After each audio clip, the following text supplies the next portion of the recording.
श्रीगुरुभ्यो नमः। स्वागतं सर्वेभ्यः।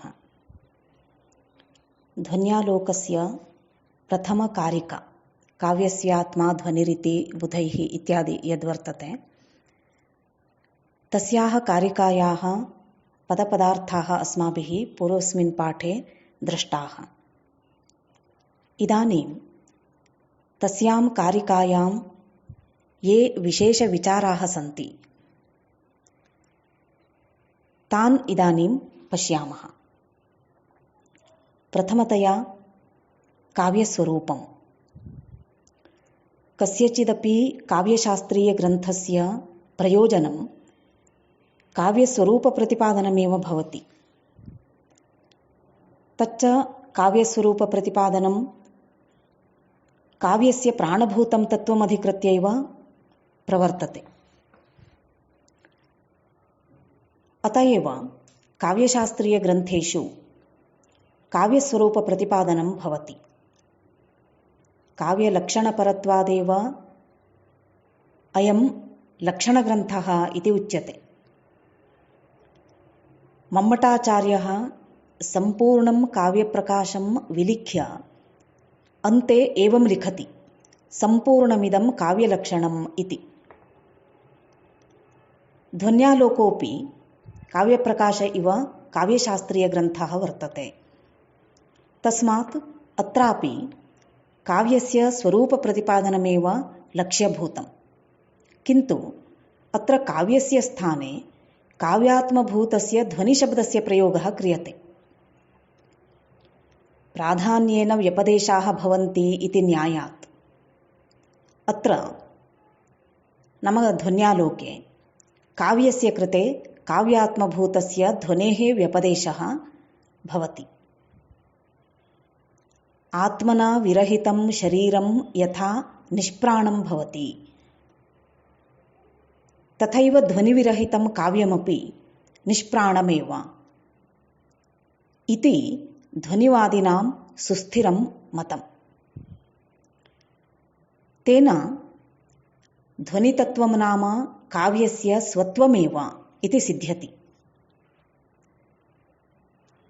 काव्यस्वरूपम् अधिकृत्य शब्दार्थसहितत्वम्, अलङ्कारमयत्वं, गुणरीतिवृत्तिवक्रोक्तिपरत्वादिकं च यत् प्राचीनैः उक्तं तत्सर्वम् अङ्गतया स्वीकृत्यापि काव्यस्य आत्मभूतं ध्वनितत्त्वं यावत् न अङ्गीक्रियते तावत् काव्यस्वरूपं सहृदयमनः प्रीतये न भवति।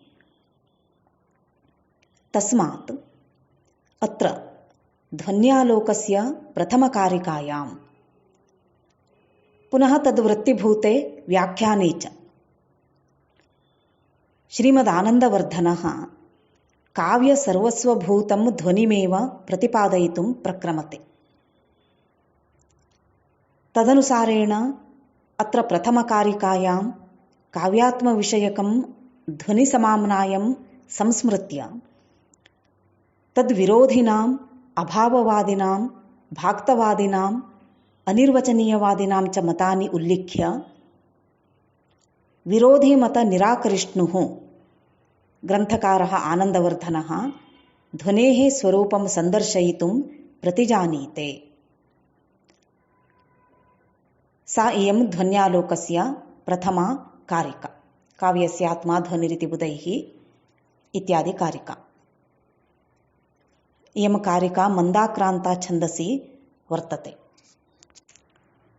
एवं काव्यस्वरूपं ज्ञात्वा काव्यस्य आत्मविषयं किञ्चित् विचारयामः।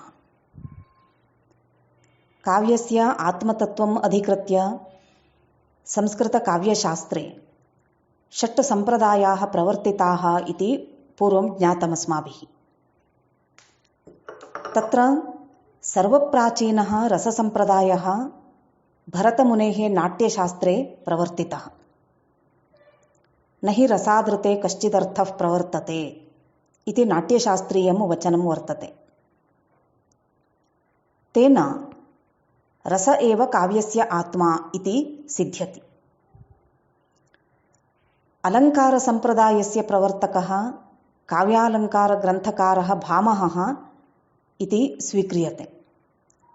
तदनुयायिनः उद्भट, दण्डी, रुद्रट, प्रतिहारेन्दुराज, जयदेव प्रमुखाः अलङ्कारमेव काव्यस्यात्मानं मन्यन्ते।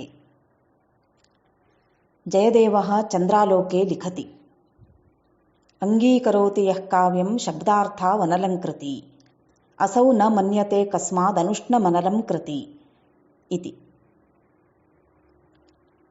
रीतिसम्प्रदायप्रवर्तकः वामनः स्वस्य ग्रन्थे काव्यालङ्कारसूत्रे रीतिरात्मा काव्यस्य इति स्पष्टं वदति।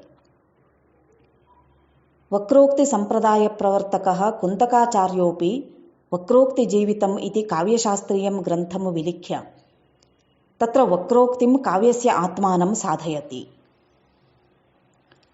क्षेमेन्द्रः स्वस्य औचित्यविचारचर्चायां सप्रपञ्चं वदति यत् औचित्यं रससिद्धस्य स्थिरं काव्यस्य जीवितम् इति। अत एव औचित्यसम्प्रदायप्रवर्तकः सः इत्युच्यते। आनन्दवर्धनः अत्र ध्वन्यालोके काव्यस्यात्मा ध्वनिः इति संसाध्य ध्वनिसम्प्रदायस्य प्रवर्तनं करोति। रससम्प्रदायस्य प्रवर्तकः भरतः वर्तते। तद् भिन्नरूपेण ध्वनिसम्प्रदायम् एषः प्रवर्तयति, प्रवर्तयति। तेन काव्यस्यात्मा रसः इति आनन्दवर्धनाचार्यः न अङ्गीकरोति वा इति सन्देहः अत्र भवेत् कदाचित्, परन्तु तथा नास्ति। आनन्दवर्धनः अपि रस एव काव्यस्य आत्मा इत्येव अङ्गीकरोति, किन्तु सः रसः ध्वन्यमानः एव काव्यस्य आत्मा भवति। कदाचित् वाच्यः भवति चेत् सः काव्यस्य आत्मा न भवति।